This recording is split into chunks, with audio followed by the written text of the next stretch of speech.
முன்னொரு சமயம் ஈரேழு 14 லோகத்தையும் சுத்தி வந்துட்டு இருந்த நாரத முனிவர் நாராயணன் புகழ் பாடிக்கிட்டே அவர் இந்திரனை பார்க்கறதுக்காக இந்திரலோகம் போறாரு. நாரத முனிவரை பார்த்த இந்திரன் அவர் யோசிக்கிறாரு. நாராயணனை விட சக்தி வாய்ந்தவரா இருக்கிறவர் ருத்ரன். அப்படிங்கிறப்போ இவர் ஏன் நாராயணனோட புகழ் மட்டும் பாடிட்டு இருக்காருன்னு சொல்லி அவர் நாரத முனிவரை பார்த்து சொல்றாரு. நாரத முனிவரே, இந்த அண்ட சராசத்திலே முக்கண்ணனான அந்த ருத்ரன் தான் சிறந்தவர் அப்படின்னு சொல்றாரு. இதை கேட்ட உடனே நாரத முனிவர் சிரிச்சுக்கிட்டே சொல்றாரு, பெருமாளுக்கு மூன்றாவது கண் இல்லாட்டியும் அவர் எல்லாத்தையுமே அறிஞ்ச வல்லவர். அவருக்கு நிகரானவர் இந்த அண்டசராசத்துல யாருமே கிடையாது அப்படின்னு சொல்றாரு. இது கேட்ட உடனே இந்திரன் என்ன சொல்றாருன்னா, அதெல்லாம் கிடையாது, ருத்ரன் தான் வலிமையானவர் அப்படின்னு சொல்றாரு. அதை கேட்ட உடனே நாரத முனிவருக்கு இன்னும் கோபம் வருது. இப்படியே ரெண்டு பேருக்கும் மாறி மாறி மாறி மாறி வாக்குவாதம் போய்கிட்டே இருக்கு. ருத்ரன் தான் சிறந்தவர்னு இந்திரன் சொல்றாரு, இல்ல திருமால் தான் சிறந்தவர்னு சொல்லி நாரத முனிவர் சொல்றாரு. இப்படியே போயிட்டு இருக்கப்போ ஒரு சமயத்துல நாரத முனிவர் அவர் கோபம் தாங்க முடியாது, அவர் நேரா இந்திரனை பார்த்து சொல்றாரு, இந்திரா, அப்படி ருத்ரன் தான் சிறந்தவர், அவர் தான் வலிமையானவர் அப்படின்னு சொல்லி நீ சொல்ற இல்லையா, நீ நேரா போய் அந்த ருத்ரனை போருக்கு வர சொல்லு, என்னோட திருமாலை எதிர்த்து அவர் போர் பண்ண சொல்லி, யாரு சிறந்தவர்னு அந்த போருக்கு இறுதியில் தெரிஞ்சிடும் அப்படின்னு சொல்லி நாரத முனிவர் சொல்றாரு. இதை கேட்ட உடனே இந்திரன் யோசிக்கிறாரு, என்னடா இது போருக்கு போதா, சரி இதுதான் சிறப்பான சந்தர்ப்பம், இதுல தான் யாரு சிறந்தவர் அப்படின்னு சொல்லி நம்ம முடிவு பண்ண முடியும் அப்படின்னு சொல்லி அவர் முடிவு பண்றாரு. முடிவு பண்ணிட்டு இந்திரன், சரி நான் போய் கைலாய மலையில இருக்கிற ருத்ரனை போருக்கு அழைச்சிட்டு வரேன், நீ போய் திருமாலை போருக்கு அழைச்சிட்டு வா, ரெண்டு பேரும் போர் பண்ணட்டும், யாரு சிறந்தவர்னு அப்போ முடிவு பண்ணிக்கலாம் அப்படின்னு சொல்லி அவர் சொல்றாரு. இதை கேட்டு இந்திரனும் கைலாய மலை கிளம்புறாரு. அவர் நேரா ருத்ரனை போய் போருக்கு அழைச்சிட்டு வருவாரா, இந்த போர்ல யாரு ஜெயிப்பா, ருத்ரன் ஜெயிப்பாரா இல்ல திருமால் ஜெயிப்பாரா நிறைய கேள்வி இருக்கலாம். அதுக்கெல்லாம் விடை தெரியணும் அப்படின்னா இந்த வீடியோ ஸ்கிப் பண்ணாம பாருங்க. அதே மாதிரி இந்த போரில் நடந்த ஒரு சம்பவமோ ராமாயணத்தில் இருக்கக்கூடிய ஒரு சம்பவமோ ஒரு கனெக்ஷன் இருக்குன்னு சொன்னா உங்களுக்கு தெரியுமா, அதுவும் என்ன அப்படிங்கிறத பற்றி தெரிஞ்சுக்கிறதுக்கு இந்த வீடியோ ஸ்கிப் பண்ணாம முழுசா பாருங்க.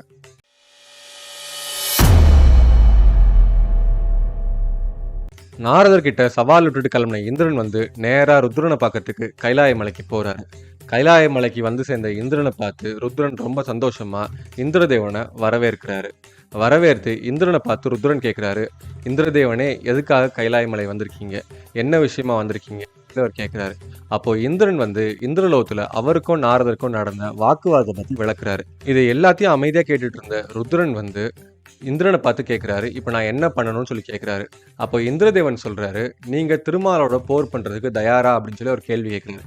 இதை கேட்ட உடனே இந்த ருத்ரன் வியந்து பாக்குறாரு, என்னடா இது, நம்ம பார்த்து வியக்கக்கூடிய ஒரு ஆள் அப்படின்னா திருமால் தான், அவர் கூட போர் பண்ண சொல்லி இவர் கேட்கிறாரு அப்படின்னு சொல்லி அவர் மலை போட இந்திரனை பார்த்து சொல்றாரு, இந்திரதேவனே, நீங்க சண்டை போட்டீங்க அப்படிங்கிறதுக்காக நான் போர் பண்ணணுன்ற அவசியம் கிடையாது, இது ஒரு அனாவசியமா அப்படின்னா போர் மாதிரி எனக்கு தெரியுது, அதனால நான் போர் பண்ண விரும்பலை அப்படின்ற மாதிரி அவர் சொல்றாரு. அது மட்டும் இல்லாம நான் எப்பவுமே பார்த்து வியக்கக்கூடிய ஒரு ஆள் அப்படின்னா திருமால் தான், அப்படிங்கிறப்போ நான் திருமாலோட போர் பண்றது முறையில்லை அப்படின்னு சொல்லி அவர் சொல்றாரு. இதை கேட்ட உடனே இந்திரன் ரொம்ப மனவரத்தோட கேட்கிறாரு, நான் நாரதர்கிட்ட வாக்கு கொடுத்துட்டேன், நான் சொன்னேன் அப்படின்னா ருத்ரன் கண்டிப்பா எனக்காக போர் பண்ணுவாரு, நீ போய் திருமாலை அழைச்சிட்டு வா அப்படின்னு சொல்லி நான் வாக்கு கொடுத்துட்டேன், நீங்க உங்களுக்காக இல்லை அப்படின்னாலும் எனக்காக நீங்க இந்த போரை பண்ணியே ஆகணும்னு சொல்லி இந்திரன் கேட்கிறாரு. ருத்ரன் எவ்வளவுதான் சொல்லி தப்பிக்கலான்னு பார்த்து ருத்ரன் விடுற மாதிரியே தெரியல. அதனால ருத்ரன் அவர் சரி நான் போர் பண்றேன் அப்படின்னு சொல்லி அவரும் சொல்றாரு. ஆனா அதுக்கு ஒரு கண்டிஷன் இருக்கு அப்படின்னு சொல்லி ருத்ரன் சொல்றாரு. என்ன அப்படின்னா, நான் என்னோட ஆயுதத்தால நான் போர் பண்ண மாட்டேன், அதே மாதிரி விஷ்ணு கையில இருக்கக்கூடிய சாரங்கம் அப்படிங்கிற வில்ல வச்சு அவரும் போர் பண்ணுவாங்க.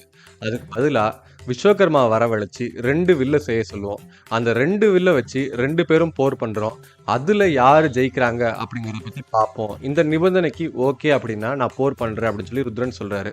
இந்திரனும் சரி, இந்த நிபந்தனைக்கு ஒத்து போறோம், நீங்க விஸ்வகர்மாவை வரவழைச்சு நீங்க வில்ல செய்ய சொல்லுங்க அப்படின்னு சொல்லி அவரும் சொல்றாரு. அதுக்கப்புறம் ருத்ரனும் விஸ்வகர்மாவை வரவழைச்சு அவர் சிறப்பான 2 வில்ல செய்ய சொல்லி சொல்றாரு. விஸ்வகர்மாவும் ருத்ரன் சொன்ன வார்த்தையை கேட்டு அவர் 2 சிறப்பான வில்ல செய்கிறாரு. அதில் ஒரு வில்ல கஷ்டப்பட்டு ருத்ரன் தூக்கி பார்க்குறாரு. இது ரொம்ப சிறப்பு அப்படின்னு சொல்லி அதுக்கு நான் பூட்டி பார்க்குறாரு. பார்த்ததுக்கப்புறம் சொல்கிறாரு, நான் பார்த்ததுலே சிறப்பான வில்லு இந்த வில்லாக தான் இருக்கும் அப்படின்னு சொல்லி அவர் சொல்லிட்டு அவர் இந்திரனை பார்த்து சொல்றாரு, சரி வா நம்ம போர்க்களத்துக்கு கிளம்புவோம் அப்படின்னு சொல்லி அவர் கிளம்பி தயாரா போர்க்களத்துக்கு வராரு. ருத்ரனை அழைச்சிக்கிட்டு இந்திரன் போர்க்களத்துக்கு வந்ததுக்கு அப்புறம் அவர் நாரதரை பார்த்து கேட்கிறாரு, எங்க ருத்ரன் போருக்கு தயாராயிட்டாரு, உங்க திருமால் தயாராயிட்டாரா அப்படின்னு சொல்லி அவர் சொல்றாரு. இதை கேட்ட உடனே நாரத முனிவர், நான் போய் திருமால் அழைச்சிட்டு வரேன் அப்படின்னு சொல்லிட்டு நேராக அவர் திருமாலை பார்க்கறதுக்கு போறாரு. அவர் நடந்த விஷயத்தெல்லாம் சொல்றாரு. சொன்னதுக்கு அப்புறம் திருமால் போர் பண்ணணும் அப்படின்னு சொல்லி அவர் கேட்கிறாரு. அப்ப திருமால் கேட்கிறாரு, நான் போர் பண்றது இருக்கட்டும், என்னை எதிர்த்து போர் பண்றதுக்கு ருத்ரன் தயாரா இருக்காரா அப்படின்னு சொல்லி அவர் கேட்கிறாரு.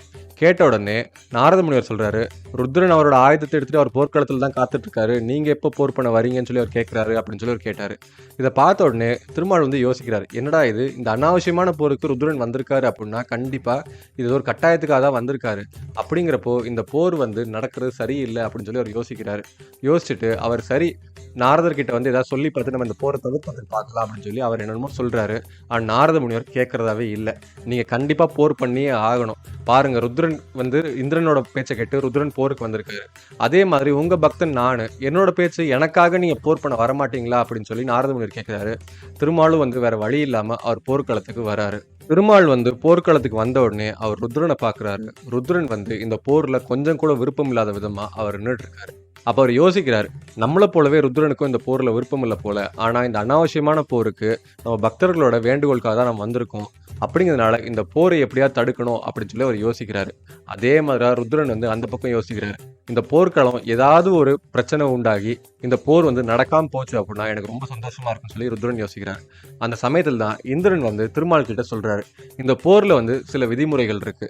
என்ன அப்படின்னா, ருத்ரன் வந்து அவரோட ஆயுதத்தை பயன்படுத்த மாட்டாரு. அதே மாதிரி நீங்க வந்து சாரங்கம் அப்படிங்கிற உங்க வில்லையும் பயன்படுத்த, அதுக்கு பதிலா விஸ்வகர்மா செஞ்ச இந்த வில்லை தான் 2 பேரும் பயன்படுத்தணும் அப்படின்னு சொல்லி அவர் சொல்றாரு. அது மட்டும் இல்லாம விஸ்வகர்மா செஞ்ச வில்லுல ஒண்ணு வந்து சிவன் எடுத்து அவர் நான் பூட்டிட்டாரு. இன்னொரு வில்லை எடுத்து நீங்க நான் பூட்டி 2 பேரும் வில் வித்தையில நீங்க வந்து போர் பண்ணீங்க அப்படின்னா யார் சிறந்தவங்க அப்படிங்கிற அதை வச்சு பார்த்துக்கலாம் அப்படின்னு சொல்லி இந்திரன் சொல்றாரு. அப்போ இந்திரனை பார்த்து திருமால் கேட்கிறாரு, ஒருவேளை இந்த போர் நடந்துட்டு இருக்கப்போ யாராவது ஒருத்தர் வில்லு முறிஞ்சிருச்சு அப்படின்னா அதுக்கப்புறம் எந்த ஆயுதத்தை வச்சு போர் பண்றது அப்படின்னு சொல்லி கேட்கிறாரு. அப்போ இந்திரன் சொல்றாரு, இது வந்து விற்போர், அவ்வளவுதான். இது வில்ல வச்சு மட்டுமே தான் போர் பண்ண போறோம். யாராவது ஒருத்தர் வில்லு முறிஞ்சு அவங்க தோல்வி அடைஞ்சதாகவும் வில் முறியாம இருக்கிறவங்களும் வெற்றி அடைஞ்சதாகவும் இதுல அறிவிக்கப்படும் அப்படின்னு சொல்லி சொல்றாரு. இதை கேட்ட உடனே திருமால் சிரிச்சுக்கிட்டே அவரோட வில்ல எடுத்து அவர் நான் போட்டுறதுக்காக போறாரு. அந்த சமயத்துல திருமால் சொல்றாரு, எனக்காக போர்ல யாரும் காத்துட்டு இருக்க வேணாம், போற ஆரம்பிங்க அப்படின்னு சொல்லி சொல்றாரு. திருமால் சொன்னதை கேட்ட உடனே ருத்ரனோ அவர் கையில ஒரு அம்பை எடுத்து அவர் வில்ல பூட்டுறாரு. அந்த சமயத்துல தன்னோட வில்லுல வந்து நான் பூட்டின திருமால் வந்து இந்த நான் சரியா இருக்கான்னு சொல்லி அந்த நாணை இழுத்து விடுறாரு. அந்த நாணை இழுத்து விடுறப்போ அந்த நான்ல இருந்து டங் அப்படின்னு ஒரு சவுண்ட் வந்து உருவாகுது. அந்த அதிர்வுல என்ன ஆகுது அப்படின்னா, ருத்ரனோட அந்த வில்லு வந்து லேசா முறிஞ்சிருது. ருத்ரனோட வில்லு முறிஞ்ச உடனே ருத்ரன் சொல்றாரு, போர்ல வந்து என்னோட வில்லு முறிஞ்சிருச்சு, நான் இதுமாரி போர் பண்ண முடியாது அப்படின்னு சொல்லி அவர் சொல்றாரு. அந்த சமயத்துல நாரத முனிவர் வந்து இந்த போர்க்களத்துல ருத்ரனோட வில்லு முறிஞ்சதுனால இங்க திருமாலே வெற்றி பெற்றிருக்காரு அப்படின்னு சொல்லி சொல்றாரு. ருத்ரனும் ரொம்ப சந்தோஷம் அடைகிறார். இந்த போர் ஆரம்பிக்கிறதுக்கு முன்னாடியே இந்த போர் வந்து முடிஞ்சிருச்சு அப்படின்னு நான் ரொம்ப சந்தோஷப்படுறேன். ருத்ரனும் அவரோட தோல்வியை வந்து ஒத்துக்கிறாரு. ருத்ரன் அவர் தோல்வியை ஒத்துக்கிட்டதுக்கு அப்புறம் அவர் சொல்றாரு, பிரம்மாலையும் சரி, ருத்ரனாலையும் சரி, இந்திரனாலையும் சரி, ஏன் இந்த பிரபஞ்சத்துல இருக்கக்கூடிய யாராலையுமே இந்த திருமாலை ஜெயிக்க முடியாது அப்படின்னு சொல்லி அவர் அறிவிக்கவும் செய்யறாரு.